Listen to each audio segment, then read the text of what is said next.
علامہ doctor سر محمد اقبال۔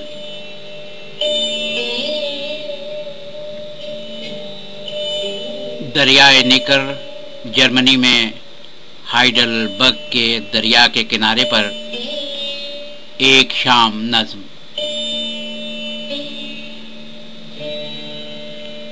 خاموش ہے چاندنی کمر کی، شاخیں ہیں خاموش ہر شجر کی، وادی کے نوا فروش خاموش، کوثار کے سبز فروش خاموش۔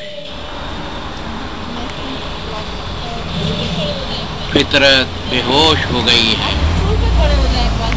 آغوش میں شب کے سو گئی ہے۔ ہم لوگ اس وقت جرمنی میں فرینکفرٹ سے لگ بھگ 1 گھنٹے کی مسافت پر ہائیڈلبرگ کے معروف شہر میں ہیں، جہاں پر علامہ اقبال کی قیام گاہ کے سامنے کھڑے ہیں۔ یہ وہ قیام گاہ ہے جب علامہ اقبال 1907 میں میونخ میں اپنی اعلیٰ تعلیم کے لیے گئے تھے، تو اپنی قیام کے لیے سکونت کے لیے انہوں نے ہائیڈلبرگ میں دریائے نیکر کے کنارے پر اس جگہ کو منتخب کیا تھا۔ یہ جگہ آج بھی جرمنی کی حکومت نے قومی ورثے کے طور پر محفوظ کی۔ ایمبیسی یا کونسلیٹ سے آپ کو کوئی اس کے مطابق علامہ کوئی اقبال انفارمیشن نہیں ملے گی۔